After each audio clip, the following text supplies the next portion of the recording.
Hola, ¿qué tal? Bienvenidos nuevamente a su canal Conscientemente. El día de hoy vamos a hablar de un tema muy importante que es el bullying. Yo sé que cada video digo de que, es que es un tema bien importante, pero este realmente sí que lo es. Es primordial hablar de esto y más debido a las noticias que hemos visto en los medios en los últimos días. El bullying es un término que ya lleva varios años, sin embargo no le hemos dado la importancia que requiere, no hemos, creo que desde la ignorancia no hemos investigado más acerca de cómo detectar las señales de un alumno que ha sufrido de acoso escolar. Y pues también dentro de nuestra cultura lo hemos visto como un tema muy mínimo, algo que no representa ni siquiera un problema. No sé si a ustedes les ha tocado, pero a mí me ha tocado escuchar mucho que dicen de que, principalmente adultos, ¿no? Dicen, ay no, o sea, que se haga hombrecito, tiene que aguantar, es solo un zape, es solo un golpe, mira que son niños, mira que son adolescentes, que así se llevan, pero realmente hasta qué punto es un juego que digo, entiendo, en secundarias y preparatorias principalmente es como que ese tema del juego, ¿no? Pero cuando ya se vuelve abuso, abuso de poder, eh, cuando ya se vuelve bullying propiamente, pues sí que representa un problema, ¿no? Empecemos por definir qué es el bullying. Es todo abuso, ya sea psicológico, social, verbal o físico, que se da de manera repetida y sistemática. Es decir, por abuso psicológico, ¿a qué nos referimos? Cuando es tanto el acoso escolar que ya inclusive la persona que sufre de bullying ya empieza a creer en todo lo que le dicen, es decir, ya se siente un tonto, ya se siente torpe, ya se vuelve torpe realmente, digo, el llamado efecto Pigmalión. Este, todo esto, ¿no? De que ya se siente mal, ya afecta a su persona, ya afecta a su integridad y ya inclusive tiene una imagen distorsionada de sí mismo porque se ha creído todo lo que le dice. El abuso físico pues es el más común y creo que es el más fácil de detectar, es decir, cuando golpean el típico zape, el golpe, ya empujones, o cuando daña la propiedad de esa persona, de que ya le rompieron su uniforme, que ya le rompieron o le escondieron su mochila, que es muy común, lo vemos inclusive en memes, o que ya le rompieron sus útiles, ¿no? Que ya se los escondieron o se los robaron. El abuso social o este acoso social es cuando no se toma en cuenta al niño, al adolescente que es bulleado. Es decir, que empiezan a alejarlo, no lo toman en cuenta, no quieren jugar con él, en actividades deportivas simplemente no lo eligen o lo eligen hasta el final solo porque es obligatorio, entonces no lo hacen parte de.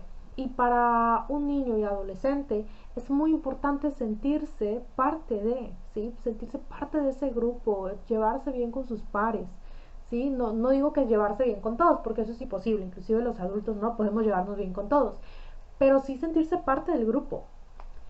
El, entonces, bueno, el bullying es esto. Puede ser psicológico, verbal, que es los típicos apodos, eres un tonto. Y aquí es muy importante mencionar algo que creo que no le hemos dado la importancia necesaria. Y es el hecho de que inclusive el bullying se puede dar de un profesor al alumno.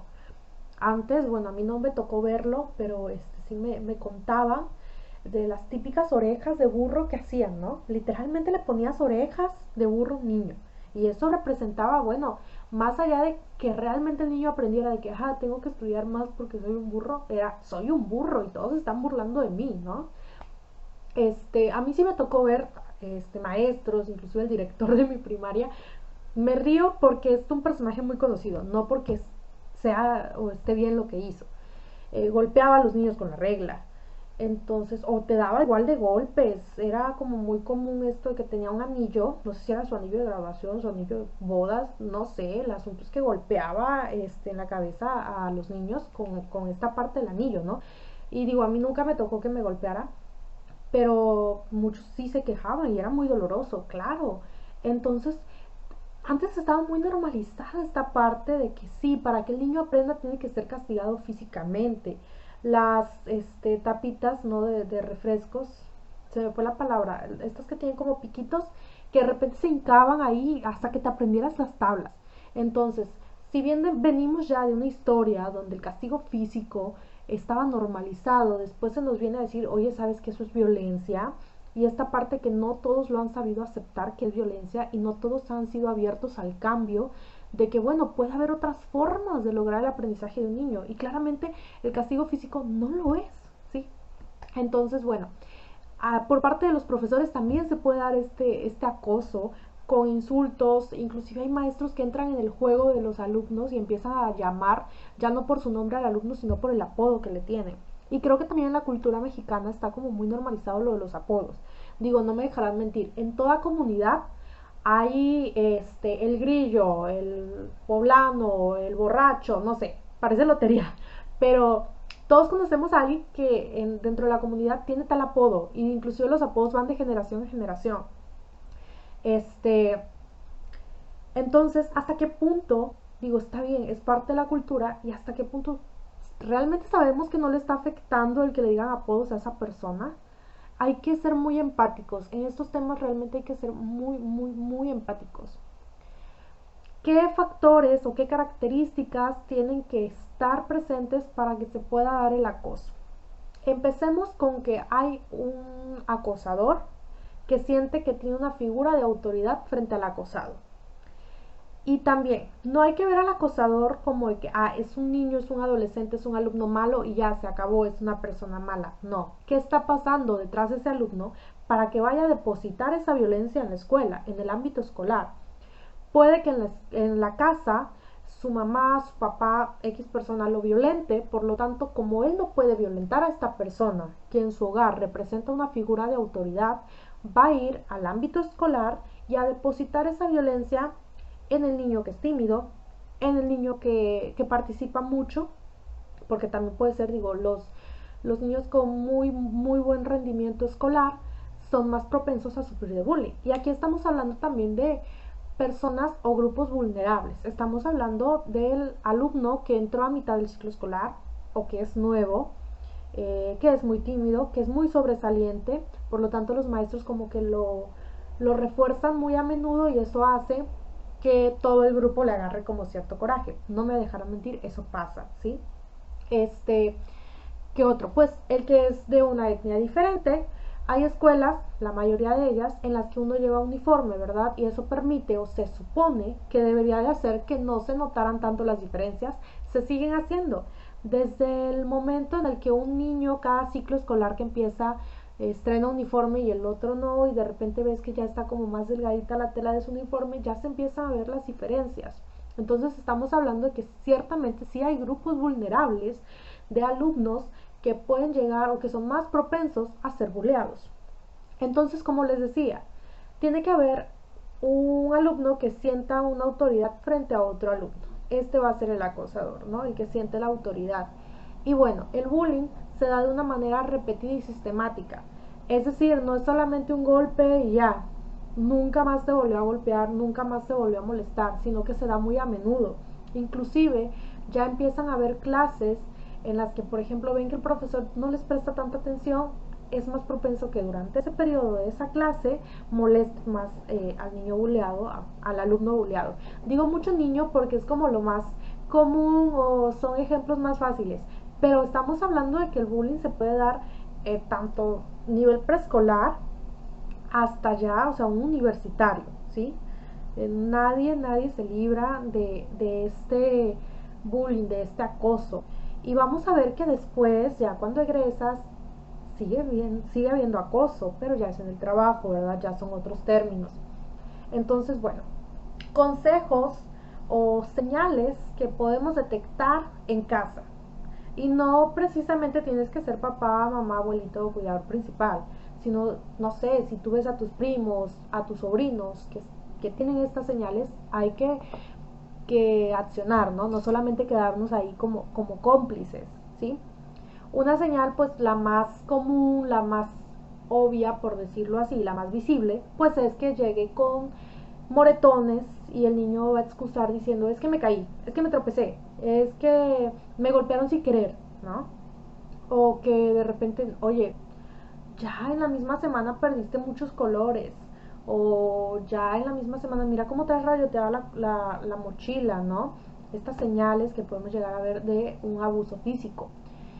También el hecho de que ya quizás el menor ya no se orinaba en la cama, ahora lo ha vuelto a hacer.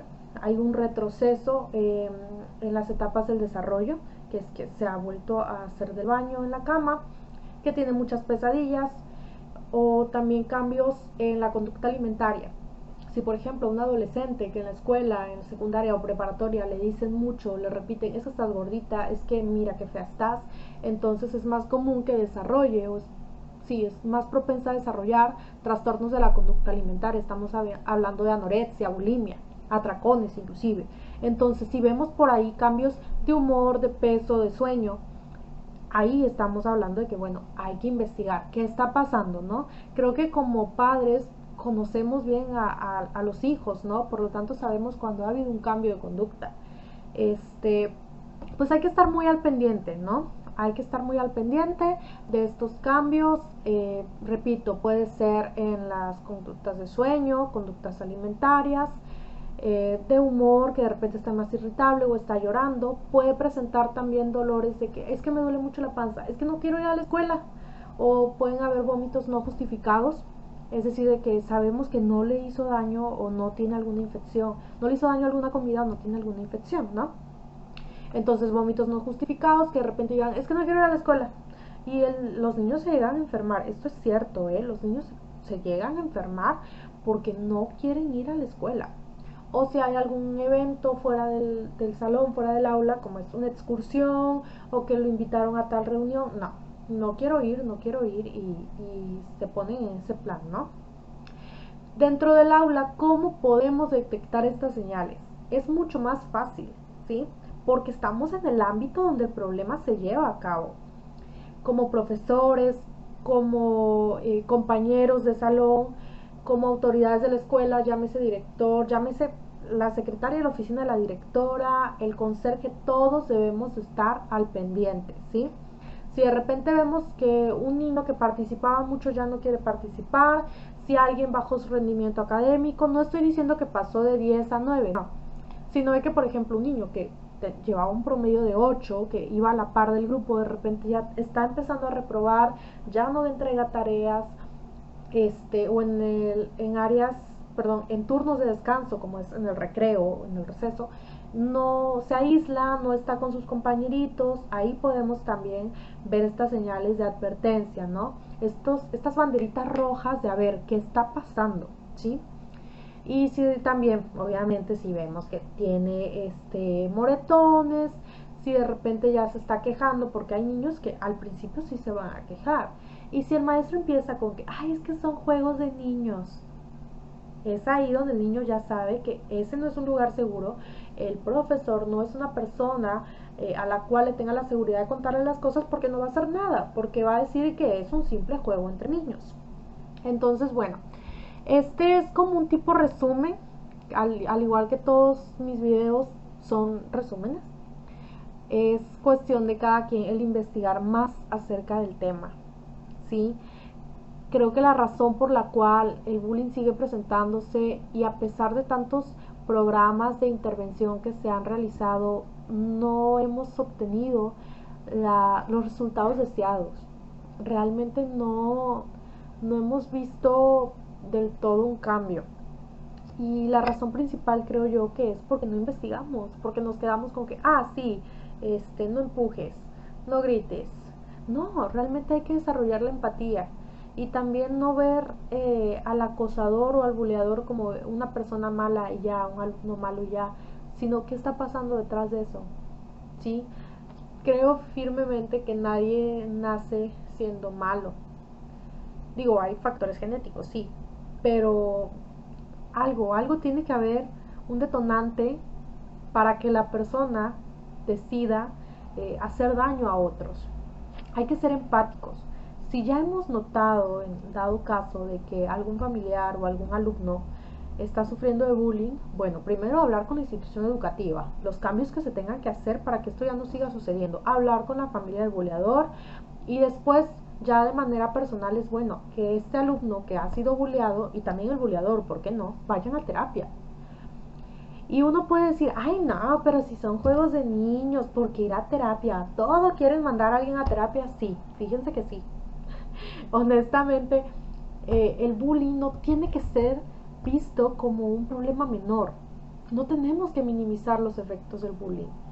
Realmente veamos todo lo que está pasando. Veamos todos los efectos negativos que surgen del bullying.